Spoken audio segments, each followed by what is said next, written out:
Start us off, Simon. Michael, congratulations. Second game running that Benjamin's come off the bench and got a goal. Can you just talk about his impact and what he's been like in the squad? Because I would imagine he'd quite like to start sometime.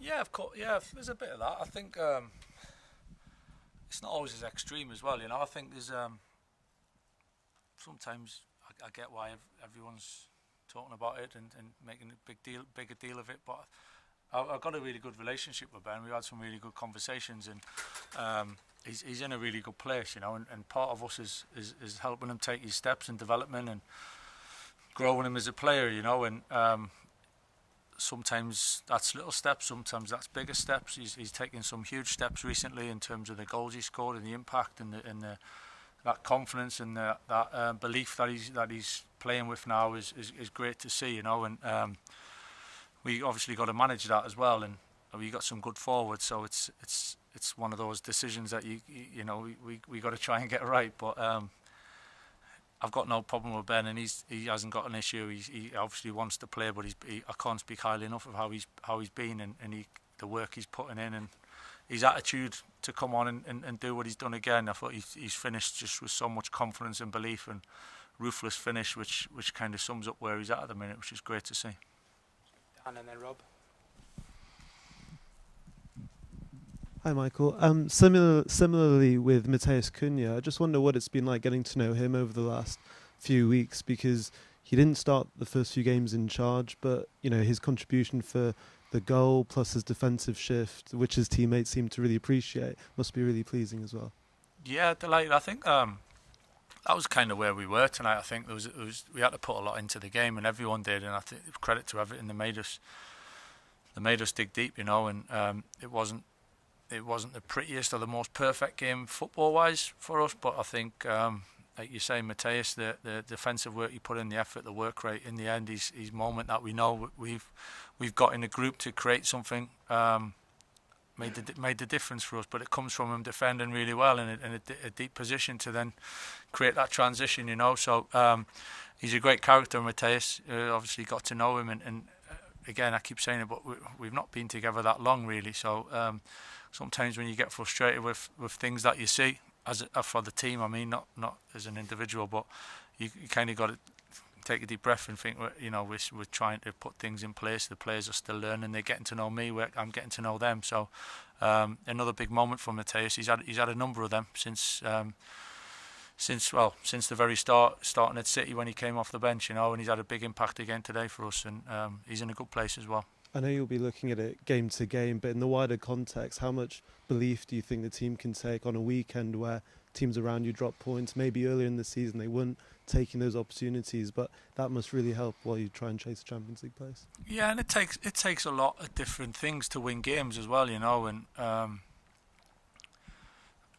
sometimes it'll come a little bit easier and it'll click and the goals will flow and you attack well and the game is a lot more in kind of your favour. Other times, like tonight, credit to Everton, it was a bit of a tight game in some ways, and then it was a little bit sticky. It wasn't flowing as much for us, but I think the spirit and the belief and the trust that the lads are gaining between themselves and between all of us, I think, is important. And we kind of spoke about that before the game, really. If sometimes you've got to rely on that, and to have it, don't take it for granted. And they had it tonight. They needed everybody to put in that little bit extra, and that, in the end, that's what we got out of the game. Hi, Michael. Just on Ben and Matheus, and obviously Brian's involved in the goal, and Senna in goal as well, has played well. Obviously, in the recent past, we've seen that players who come and play for Man United maybe struggle a little bit. You've been in that situation as well, coming to this club, and where the spotlight, maybe the scrutiny is a little bit different. How impressed have you been with those four guys since you've arrived?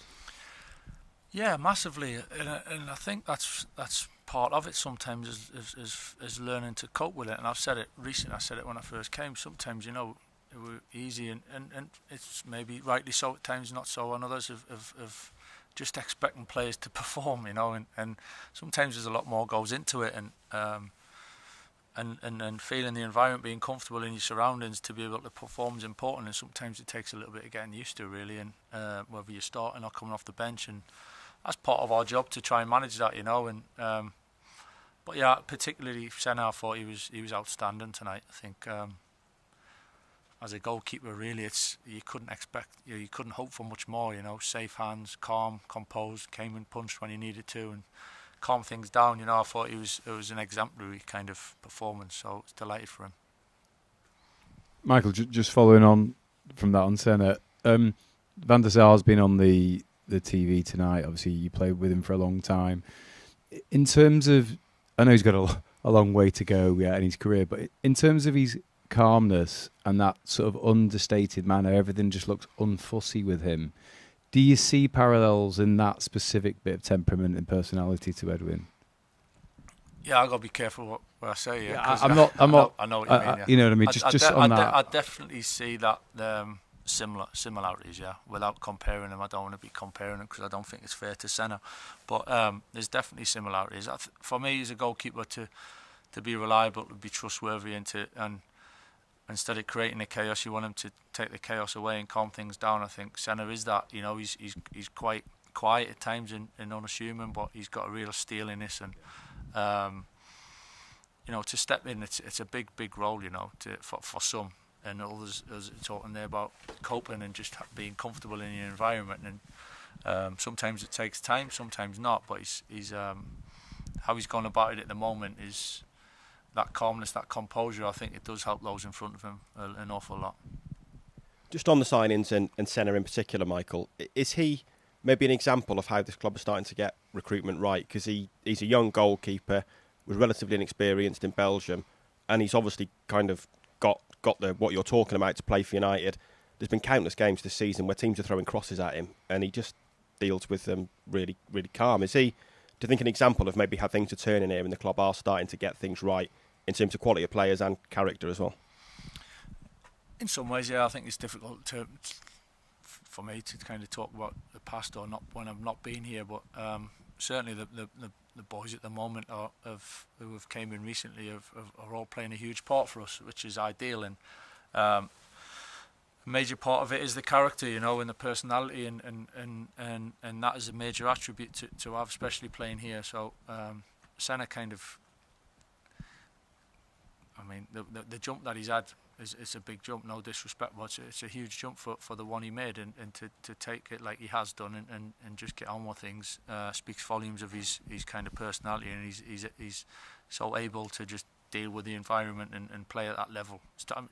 Listen, that was a tough place. That last 15 minutes, the amount of crosses and corners and things that he had to deal with, and a couple of shots that he just catches and takes the sting out of it. So to be able to do that in such a manner was obviously pleasing for us. Thanks, everyone. Thanks. All right, cheers, guys. Thanks.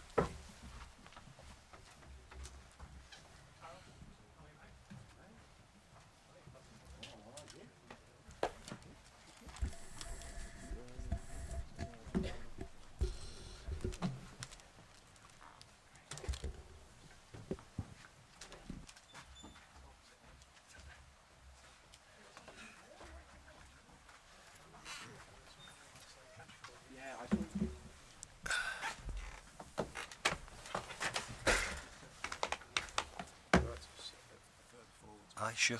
Aye. Tap.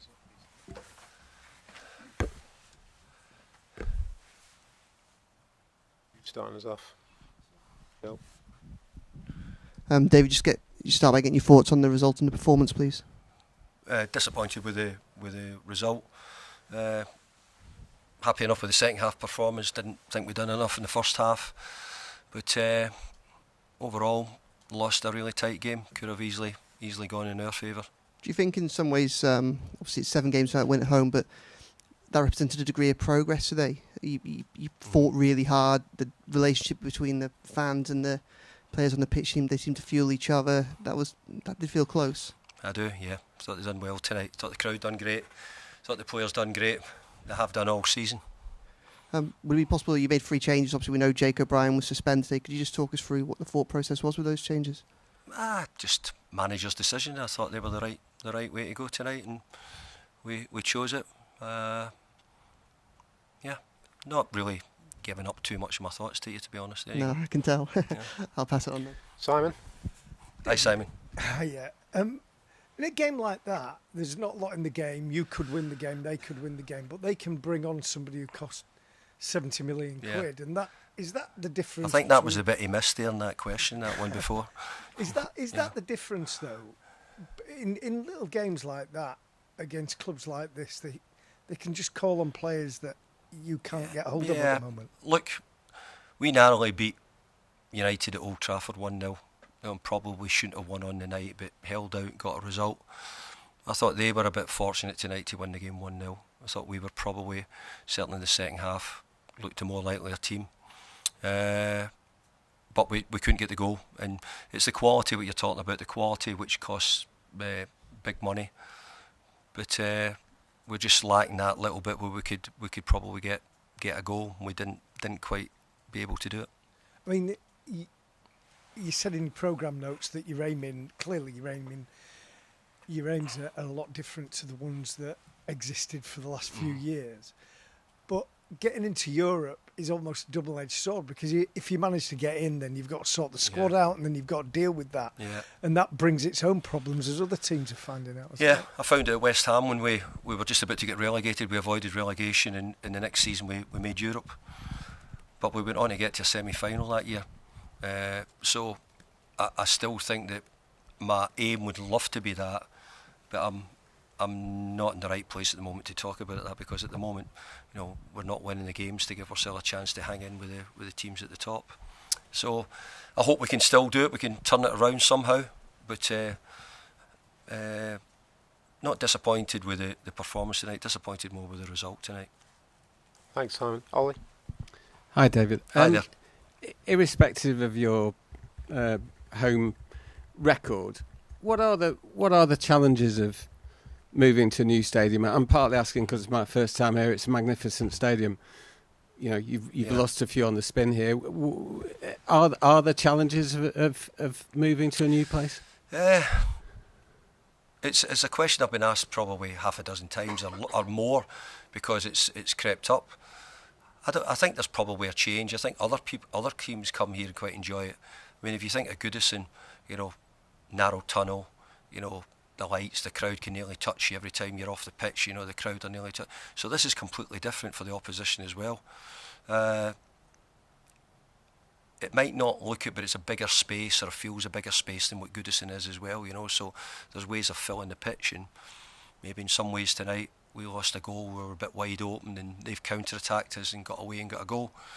So there is things about it which are different, and we have to get used to. But we're getting used to it. I don't think our games are much worse than what. In fact, they're better than what we had at Goodison. We've got more points, but our team's better this year than recent seasons. So it wasn't as if we were winning every game at Goodison either, to be honest. Thanks. Just check on Dalcaraz, and Mark Travers wasn't in the squads. What was the situation? Charlie picked up an injury at the last minute in training yesterday, so I think we'll probably lose him for a few weeks. And Travers wasn't in the squad either? No, he also got a damage to his finger, so that was his reason as well. Yeah. We'll just take a couple more, Paddy. David, the TV's just shown all the corners going under Lamon's crossbar. What was the thinking behind that? Was that the goalie wouldn't do as well as what he'd done. The goalie was bloody brilliant for them tonight. The goalie, the save he had from Michael Keane, the way he dealt with the corner kicks. There was a huge amount of pressure on them, and we hoped somewhere we would have got a nick on one of them. I mean, I don't know, how many corners did they? I think they had one. Yeah. So the pressure we had on those situations. You could look at another way and say, we should have tried something else to try and get a goal, but very difficult to get that information on during the game. The players are putting in, and actually I thought the way it was going we would get one from it, but we didn't. But I thought their goalkeeper played really well tonight. But for me, he was the best player for them tonight. Okay, folks. Thank you. Cheers.